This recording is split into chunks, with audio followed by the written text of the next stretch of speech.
Good evening dear students. നമ്മളുടെ സോഷ്യോളജിയുടെ 16ാമത്തെ ചാപ്റ്ററാണ് നമ്മൾ നോക്കുന്നത്. സോഷ്യൽ സ്ട്രാറ്റിഫിക്കേഷൻ, അതായത് സാമൂഹ്യ ശ്രേണീകരണം. സാമൂഹ്യ ശ്രേണീകരണം എന്ന് പറഞ്ഞു കഴിഞ്ഞാൽ സമൂഹത്തിലുള്ള ആളുകളെ നമ്മൾ തട്ടുതട്ടുകളായിട്ട് തരംതിരിക്കുന്നതിനെയാണ് ശരിക്കും സാമൂഹ്യ ശ്രേണീകരണം എന്ന് പറയുന്നത്. അപ്പം മനസ്സിലായല്ലോ, സാമൂഹ്യ ശ്രേണീകരണം എന്ന് വെച്ചാൽ സമൂഹത്തിലെ ആളുകളെ നമ്മൾ തട്ടുതട്ടുകളായിട്ട് ഓരോ വിഭാഗത്തിൽപ്പെട്ടവരെന്ന് പറഞ്ഞ് വേർതിരിച്ച് നിർത്തുന്നതിനെയാണ് സാമൂഹ്യ ശ്രേണീകരണം എന്ന് പറയുന്നത്. അപ്പോൾ നമുക്ക് പുസ്തകത്തിലെ ആദ്യത്തെ ക്വസ്റ്റ്യൻ എന്താണെന്ന് നോക്കാം. What is prestige? എന്താണ് അഭിമാനം? ഒരു വ്യക്തിക്ക് അംഗീകാരവും ബഹുമാനവും വളരെയധികമായി അവൻ്റെ സമൂഹത്തിൽ നിന്നും ലഭിക്കുമ്പോൾ അവനിൽ രൂപപ്പെടുന്ന ഒരു സാമൂഹ്യ അവസ്ഥയാണ് അഭിമാനം എന്ന് പറയുന്നത്, അല്ലേ? നമുക്കറിയാം, ഒരു വ്യക്തിക്ക് കുറേയധികം സ്ഥാനമാനങ്ങളൊക്കെ ലഭിക്കുമ്പോൾ അങ്ങനെ കിട്ടിയ സമൂഹമെല്ലാം അവനെ മാനിക്കുകയൊക്കെ ചെയ്യുമ്പോൾ അവൻ്റെ മനസ്സിനകത്ത് രൂപപ്പെടുന്ന ഒരു അവസ്ഥയാണ് ഈ അഭിമാനം എന്ന് പറയുന്നത്. അടുത്ത രണ്ടാമത്തെ question, what is caste panchayat? ഇതൊരു ഇമ്പോർട്ടൻ്റ് ആണ്, ഇത് പ്രീവിയസ് ആയിട്ടൊക്കെ ചോദിച്ചിട്ടുണ്ട്. കാസ്റ്റ് പഞ്ചായത്ത്, അതായത് എന്താണ് ജാതി പഞ്ചായത്ത് എന്ന്? അതായത് ഓരോ ജാതിയിലും പെട്ടവർക്ക് സ്വന്തമായി പ്രാദേശിക തലത്തിലുള്ള സമിതിയെയാണ് ജാതി പഞ്ചായത്ത് എന്ന് പറയുന്നത്. അതായത് എന്താണ്? ഓരോ ജാതിയിലും പെട്ടവർക്ക് സ്വന്തമായി പ്രാദേശിക തലത്തിലുള്ള സമിതിയെയാണ് ജാതി പഞ്ചായത്ത് എന്ന് പറയുന്നത്. അടുത്ത question, what is social inequality? എന്താണ് സാമൂഹ്യ അസമത്വം? അല്ലേ, സമൂഹത്തിൽ അസമത്വം നിലനിൽക്കാറുണ്ട്. എന്താണ് സമൂഹത്തിൽ അസമത്വം എന്ന് പറഞ്ഞു കഴിഞ്ഞാൽ, അതായത് കുറച്ച് പേർക്ക് നല്ല സുഖസൗകര്യങ്ങളൊക്കെ ഉണ്ടായിരിക്കും, കുറച്ച് പേർക്ക് സുഖസൗകര്യങ്ങൾ കുറവായിരിക്കും. അപ്പോൾ നമ്മൾ അങ്ങനെ വരുമ്പോഴാണ് ആ സമൂഹത്തിൽ എന്തുണ്ടെന്ന് പറയുന്നത്, അവിടെ അസമത്വം ഉണ്ട് എന്ന് പറയുന്നത്. അപ്പോൾ അസമത്വം എന്ന് പറഞ്ഞാൽ എന്താണെന്ന് നമുക്ക് നോക്കാം. സമൂഹത്തിലെ ആനുകൂല്യങ്ങൾ ഒരു വ്യക്തിക്ക് മറ്റൊരു വ്യക്തിയേക്കാൾ കൂടുതൽ ലഭിക്കുമ്പോൾ അവിടെ രൂപപ്പെടുന്ന അവസ്ഥയാണ് സാമൂഹ്യ അസമത്വം എന്ന് പറയുന്നത്, അല്ലേ? സമൂഹത്തിലെ ആനുകൂല്യങ്ങളൊക്കെ ആണെങ്കിൽ പലർക്കും പല രീതിയിൽ ലഭിക്കുമ്പോഴാണ് അവിടെ എന്തുണ്ടാകുന്ന അസമത്വം ഉണ്ടാകുന്നത്. ഒരുപോലെയാണെങ്കിൽ അവിടെ സമത്വമാണ് വരുന്നത്. ഇത് പലർക്കും പല രീതിയിൽ ലഭിക്കുമ്പോൾ അവിടെ അസമത്വം ഉണ്ടാകുന്നു. വ്യക്തികൾക്കിടയിലുള്ള തുല്യതയില്ലായ്മയാണ് അസമത്വത്തിൻ്റെ പ്രധാന കാരണം, അല്ലേ? വ്യക്തികളെ എല്ലാം ഒരുപോലെ കാണാത്തതാണ്. എല്ലാ മനുഷ്യരെയും ഒരുപോലെ കാണുമ്പോൾ അവിടെ അസമത്വമില്ല. ഇത് വ്യക്തികൾക്കിടയിലെ തുല്യതയില്ലായ്മയാണ് അസമത്വത്തിൻ്റെ പ്രധാന കാരണം. വ്യക്തികളെയും ഗ്രൂപ്പുകളെയും പല വിധത്തിൽ തരംതിരിക്കുന്നതും സമ്പത്തിൻ്റെയും അധികാരത്തിൻ്റെയും അടിസ്ഥാനത്തിൽ ഒരാൾ മറ്റൊരാളേക്കാൾ വലുതായിട്ട് മുന്നോട്ട് വരികയും ചെയ്യുമ്പോൾ നമുക്ക് ഈ അസമത്വം കാണാനായിട്ട് സാധിക്കും. അടുത്ത question, write a short note on the social position, അതായത് സാമൂഹ്യ സ്ഥാനത്തെക്കുറിച്ച് എഴുതുക. ഒരു സമൂഹത്തിൽ വസിക്കുന്ന വ്യക്തിയെ സംബന്ധിച്ച് അവൻ്റെ സമൂഹത്തിൽ ഒരു സ്ഥാനമുണ്ട്, അല്ലേ? നമുക്കെല്ലാവർക്കും നമ്മുടെ സമൂഹത്തിൽ ഓരോ സ്ഥാനമുണ്ട്. അതായത് പദവി, അംഗീകാരം, തൊഴിൽ തുടങ്ങിയ കാര്യങ്ങളുടെ അടിസ്ഥാനത്തിലാണ് ആ സ്ഥാനം നമുക്ക് ലഭിക്കുന്നത്. അപ്പോൾ സമൂഹത്തിൽ നമുക്ക് ഓരോരുത്തർക്കും ഓരോ സ്ഥാനമുണ്ട്. അത് നമ്മുടെ പദവിയുടെ അടിസ്ഥാനത്തിൽ, നമ്മുടെ തൊഴിലിൻ്റെ അടിസ്ഥാനത്തിലൊക്കെയാണ് അത് നമുക്ക് ലഭിക്കുന്നത്. ഉയർന്ന കുലത്തിൽ ജനിക്കുന്നവരും ഉയർന്ന പദവി വഹിക്കുന്നതും സമൂഹത്തിൽ ഉന്നത സ്ഥാനം ലഭിക്കുന്നു. ഉയർന്ന കുലത്തിൽ ജനിക്കുന്നവർക്കാണെങ്കിൽ അവർ ഉന്നത കുലജാതൻ എന്നൊരു പദവിയാണ് അവർക്ക് ലഭിക്കുന്നത്. സമൂഹത്തിൽ മികവാർന്ന 2 രീതികൾ നമുക്ക് കൈവരിക്കാൻ സാധിക്കും. അതെന്തൊക്കെയാണ്? സമൂഹത്തിൽ ഈ സ്ഥാനം ഉണ്ടാകണമെങ്കിൽ നമുക്ക് 2 പ്രധാനപ്പെട്ട കാരണം. ഒന്ന്, ജന്മം കൊണ്ട് നമ്മൾ സ്ഥാനം നേടിയിരുന്നു, നമ്മുടെ കുടുംബ പേരിൻ്റെയൊക്കെ അടിസ്ഥാനത്തിൽ, അല്ലേ? ജന്മം കൊണ്ട്. പിന്നെ നമ്മൾ സ്വയം പ്രയത്നം കൊണ്ടും നമ്മളാണ് ഈ സ്ഥാനം നേടിയെടുക്കാറുണ്ട്. നമ്മൾ കഠിനമായിട്ട് പഠിച്ച് അധ്വാനിച്ച് ഒന്നുമില്ലായ്മയിൽ നിന്ന് നമ്മൾ നന്നായിട്ട് പഠിച്ച് നമ്മൾ ഡോക്ടറോ എഞ്ചിനീയറോ ഒക്കെ ആകുമ്പോൾ സമൂഹത്തിൽ നമുക്ക് നല്ലൊരു സ്ഥാനം കൈവരിക്കാനായിട്ട് സാധിക്കുന്നുണ്ട്. പിന്നെയാണ് ചിലരൊക്കെ ആണെങ്കിൽ വലിയ കുലമഹിമയോട് കൂടിയൊക്കെ ജനിക്കുന്നു, വലിയ നായർ തറവാടുകളിൽ, അല്ലെങ്കിൽ അങ്ങനെ ബ്രാഹ്മണ കുലത്തിൽ ജനിച്ചു എന്നൊക്കെ പറഞ്ഞുകൊണ്ട് അവരുടെ ആ വലിയൊരു പാരമ്പര്യം, അങ്ങനെ ആ പാരമ്പര്യത്തിൽ ജനിക്കുന്നതും അവരുടെ സ്ഥാനം ഉയർത്താനായിട്ട് കാരണമാകുന്നു. അടുത്ത ക്വസ്റ്റ്യൻ ആണെങ്കിൽ, ഈ സോഷ്യൽ സ്ട്രാറ്റിഫിക്കേഷൻ യൂണിവേഴ്സൽ ഡിസ്കസ്. ഈ സാമൂഹ്യ ശ്രേണീകരണം എന്ന് പറയുന്നത് യൂണിവേഴ്സലാണ്, അതായത് സാർവത്രികമാണോ? അതെന്താണെന്ന് വിവരിക്കാൻ.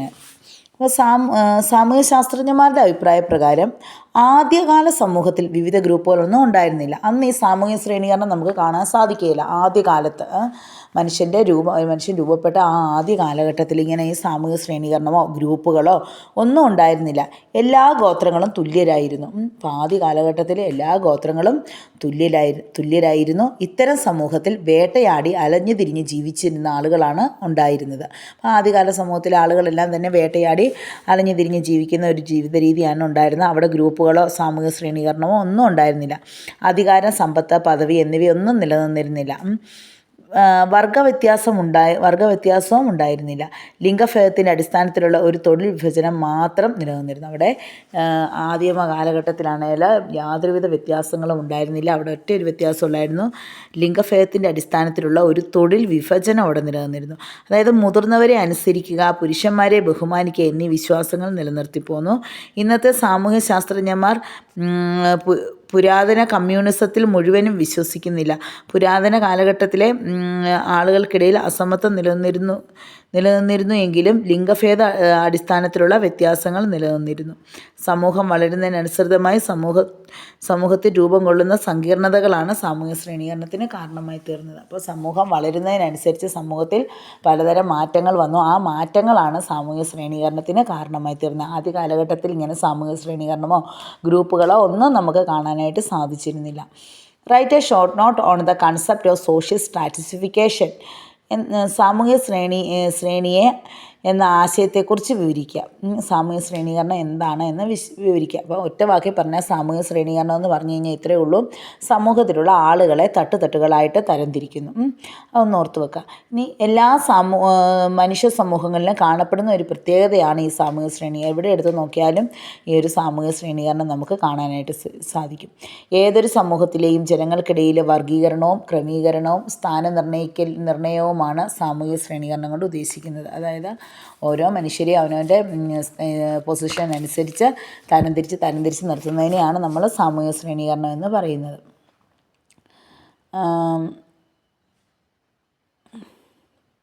ശ്രേണീവൽക്കരണത്തിൻ്റെ ഏറ്റവും നല്ല ഉദാഹരണം പട്ടാളമാണ്. പട്ടാള ജോലിയിലാണ് ഏറ്റവും കൂടുതലായിട്ട് ഈ ശ്രേണീകരണം നമുക്ക് കാണാൻ സാധിക്കുന്നത്. അവിടെ ഓരോ റാങ്കിലുള്ള ഉദ്യോഗസ്ഥന്മാരെ നമുക്ക് കാണാൻ സാധിക്കും. അപ്പോൾ അവരെ ഓരോ തട്ടുകെട്ടുകളായിട്ട് തരംതിരിച്ചിരിക്കുന്നു. അതിൽ ഓഫീസർമാരുണ്ട്, ജവാന്മാരുണ്ട്. ഈ രണ്ട് വിഭാഗത്തിലും കർത്തവ്യങ്ങൾ, അവകാശങ്ങൾ, അധികാരങ്ങൾ, അന്തസ്സ് എന്നിവയുടെ അടിസ്ഥാനത്തിൽ പല റാങ്കുകളുണ്ട്.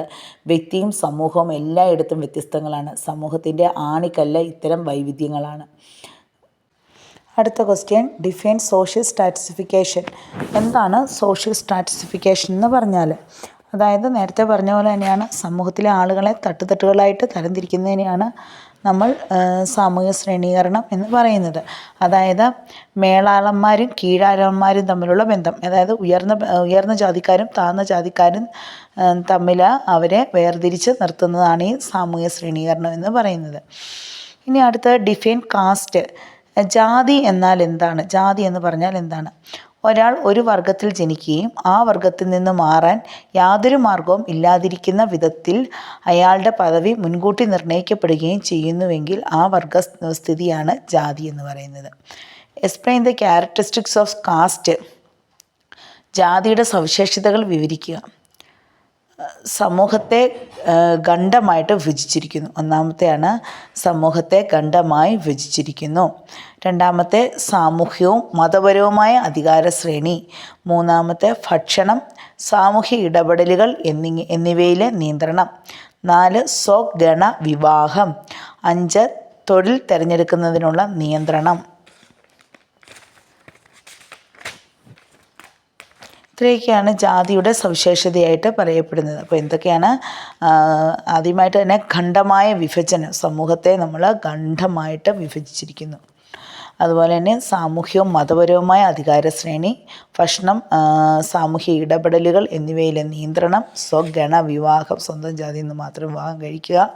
പിന്നെ തൊഴിൽ തിരഞ്ഞെടുക്കുന്നതിനുള്ള നിയന്ത്രണം, അവിടെയുള്ളവർക്ക് ഏത് തൊഴിലും തിരഞ്ഞെടുക്കാനുള്ള ഒരു നിയന്ത്രണം ഉണ്ടായിരിക്കും. പിന്നെ പൗരത്വപരവും മതപരവുമായ വൈകല്യങ്ങൾ. ഇതൊക്കെയാണ് ജാതിയുടെ സവിശേഷത. Distinguish between power, wealth and status. അതായത് എന്താണ് ശക്തി, ധനം, പദവി ഇവ തമ്മിലുള്ള വ്യത്യാസങ്ങൾ എന്തൊക്കെയാണ്? അപ്പോൾ സാമൂഹ്യ ശ്രേണീകരണത്തിൻ്റെ മറ്റൊരു പ്രധാനപ്പെട്ട ഒരു ഘടകമാണ് ശക്തി എന്ന് പറയുന്നത്.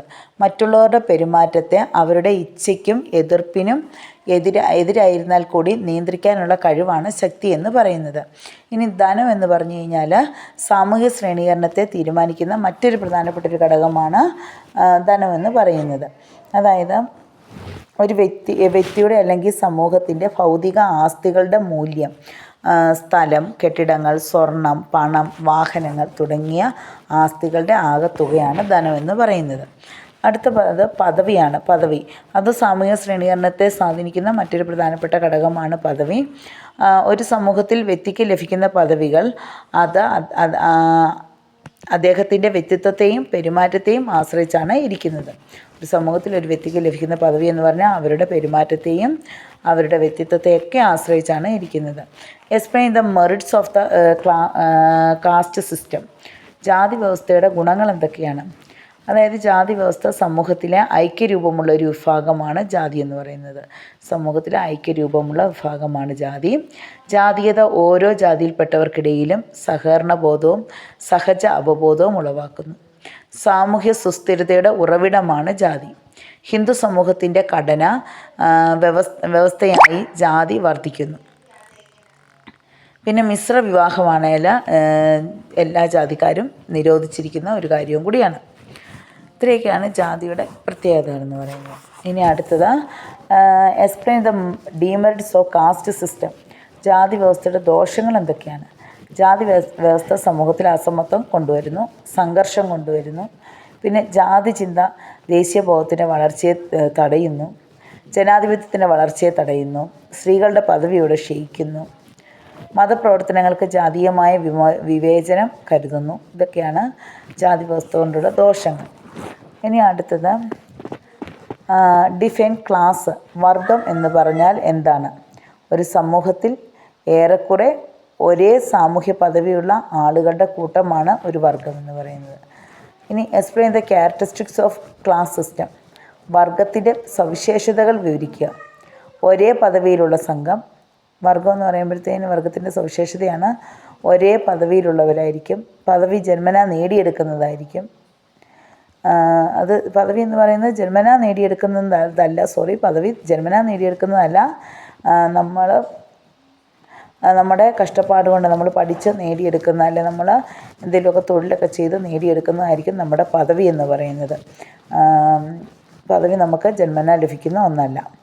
പിന്നെ വർഗം എന്ന് പറഞ്ഞാൽ അതുപോലെ തന്നെ വർഗം സാവധാനം അതുപോലെ തന്നെ വർഗം എന്ന് വെച്ച് കഴിഞ്ഞാൽ സർവ്വലൗകികമാണ്. വർഗം എല്ലായിടത്തും കാണപ്പെടുന്നതാണ്. നമുക്കറിയാം ജാതി എന്ന് പറയുന്ന ഇന്ത്യയിൽ മാത്രമേ ഉള്ളൂ. വർഗം എന്ന് പറഞ്ഞു കഴിഞ്ഞാൽ വർഗം എന്ന സംവിധാനം എല്ലായിടത്തും കാണപ്പെടുന്ന സർവ്വലൗകികമാണതാണേലും. പിന്നെ വർഗവ്യവസ്ഥയെ 3 തരം വികാരങ്ങൾ നമുക്ക് കാണാൻ സാധിക്കും. അത് സമത്വത്തിൻ്റെ വികാരം, അതുപോലെ തന്നെയാണ് സാമൂഹ്യ സാമ്പത്തിക പദവിയെ സംബന്ധിച്ചിടത്തോളം ഒരു അപകർഷതാ ബോധം, ഒരു ഉത്കൃഷ്ടതാ ബോധം, പിന്നെ അതുപോലെ സാമൂഹ്യ വർഗ താരതമ്യേന സുസ്ഥിരമായൊരു ഗ്രൂപ്പാണ്. ഇതൊക്കെയാണ് വർഗത്തിൻ്റെ സവിശേഷതകളായിട്ട് പറയപ്പെടുന്നത്. 2-3 സവിശേഷതകൾ നിങ്ങൾ ഓർത്ത് വെച്ചാൽ മതി വർഗം എന്ന് പറയുമ്പോഴത്തേക്കിന്. അതായത് വർഗത്തിൻ്റെ ഏറ്റവും പ്രധാനപ്പെട്ട ഒരു സവിശേഷത എന്ന് പറയുന്നത് വർഗം സർവ്വലൗകികമാണ് എന്നുള്ളതാണ്. വർഗം എല്ലായിടത്തും കാണപ്പെടുന്ന ഒന്നാണ്. പിന്നെ അതുപോലെ തന്നെ വ്യക്തികൾ നേടിയെടുക്കുന്നതാണ് ഈ പദവി. വർഗം എന്ന് പറയുന്നത് വ്യക്തികൾ നേടിയെടുക്കുന്നതാണ്. പിന്നെ ഇതൊരു തുറന്ന സംവിധാനമാണ്. വർഗം എന്ന് പറയുന്ന ഒരു തുറന്ന സംവിധാനമാണ്. വർഗ സംവിധാനം മതേതരത്വമാണ്. വർഗത്തിനകത്ത് എല്ലാ മതങ്ങളും അടങ്ങിയിരിക്കുന്നത്. അതൊരു മതേതരത്വമാണ്. ഇത്രയൊക്കെ ഒന്ന് ഓർത്ത് വെച്ചാൽ മതി. വർഗം സർവ്വലൗകികമാണെന്നും വ്യക്തികൾ നേടിയെടുക്കുന്ന പദവിയാണ് എന്നും ഒക്കെ ഒന്ന് ഓർത്ത് വെക്കുക. അപ്പോൾ ഇത്രയൊക്കെ ഉള്ളൂ ഈ ചാപ്റ്ററിനകത്ത്. പിന്നെ നമ്മൾ കഴിഞ്ഞ ക്ലാസ്സുകളിൽ പഠിച്ചിട്ടുണ്ട്. ഇതിനെക്കുറിച്ചൊരു നോട്ട് നേരത്തെ ഒന്ന് ചെയ്തിട്ടുള്ളതാണ്. അതും നോക്കി പഠിക്കുക. പിന്നെ അതുപോലെ തന്നെ ആരോപിത പദവിയും നേടിയെടുക്കുന്ന പദവിയും, അതായത് അച്ചീവ്ഡ് സ്റ്റാറ്റസും അസ്ക്രൈബ്ഡ് സ്റ്റാറ്റസും എന്താണെന്ന് ചോദിക്കാറുണ്ട് പരീക്ഷയ്ക്ക്. അതായത് ആരോപിത പദവി എന്ന് പറഞ്ഞു കഴിഞ്ഞാൽ